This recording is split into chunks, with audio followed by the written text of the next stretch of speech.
பாக்கியா பக்கம் இருந்த நியாயங்கள்லாம் இப்போ தான் கொஞ்சம் கொஞ்சமாக கோபிக்கு புரிய ஆரம்பிக்குது. அதுக்காக தான் அந்த கதையை எப்படி கொண்டு போய் இழுத்து தள்ளிட்டு இருக்காங்கிறது நமக்கு ஓரளவுக்கு தெரிய வருதுன்னு வச்சுக்கோங்க.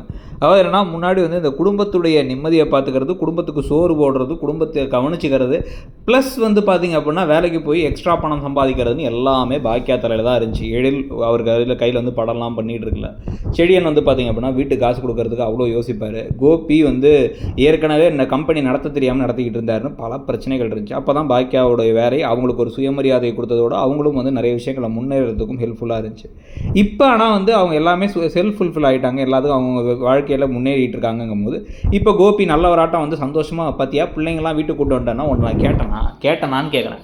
இதனால் என்ன பிரச்சனைகள் வருமா அப்படின்னு வரும் தெரியுமா அப்படின்னா என்ன பிரச்சனை வரும் அப்படின்னா பார்த்துட்டே என்ன பிரச்சனை வரும். உங்கள் அம்மா சும்மா இருப்பாங்களா முதல்ல, அதுலேருந்து ஆரம்பிச்சு 1000 பிரச்சனை வரும். அமிர்தாவுக்கும் ஜெனிகேட்டில் பிரச்சனை வரும். எல்லாத்தையும் இதுக்கப்புறம் பார்க்க தான் போகிறேன் அப்படின்னு சொன்னப்புறமா கோபி திருதுன்னு முழிச்சிட்டே போயிட்டு வந்து ஈஸ்வரிட்ட பேசினா, ஈஸ்வரி பணம் வந்ததுக்கப்புறம் ஆள் மாறிட்டா, உனக்கும் தோணுதா ரொம்ப மாறிட்டா, ஆனால் பிள்ளைங்க வந்துட்டாங்கன்னு எனக்கு சந்தோஷமாக இருக்குது, பிள்ளைங்களுக்கும் சந்தோஷம், அவன் எப்படி வேணால் என்ன வேணால் பண்ணிட்டு போகிறான் அப்படிங்கிற மாதிரி பேசுகிறாங்க. பேசிட்டு வந்து இப்போ அவன் நினச்சானா எல்லா பிஸ்னஸையும் க்ளோஸ் பண்ணிட்டு உட்காந்துக்கலாம், தேவையெல்லாம் பிஸ்னஸ் பண்ணுறாங்கிறாங்க.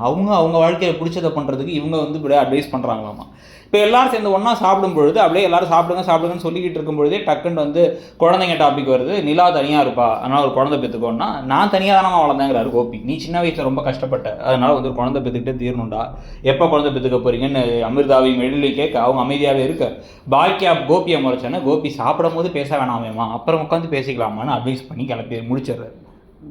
இதுக்கப்புறம் தான் எழில் என்ன பண்ணுறாரு, அவங்க அப்பாவை தனியாக கூப்பிட்டு, நீங்கள் சொன்னீங்கன்னா இங்கே வந்தேன், இந்த வீட்டை விட்டு நான் போகிறதுக்கான காரணமாக இருந்தது இந்த குழந்தை டாபிக் தான். நான் வீட்டை விட்டு கிளம்பி வேலைக்கு போகும்பொழுது அமிர்தா கிட்ட ஏதாச்சும் வந்து உங்கள் அம்மா பேசினாங்க, அதாவது பாட்டி பேசினாங்கன்னா வந்து பெரிய பிரச்சனையாகிடும், அதனால் தயவு செஞ்சு அவங்கள்ட்ட இதுக்கப்புறம் இந்த பேச்சே ஆரம்பிக்கூடாதுங்கிறத சொல்லுங்கள், எங்களை கூப்பிட்டு வந்த உங்கள் பொறுப்பு இதுன்ட்டாங்க. முன்னெல்லாம் அது பாக்கியாவோட பொறுப்பாக இருக்கும்.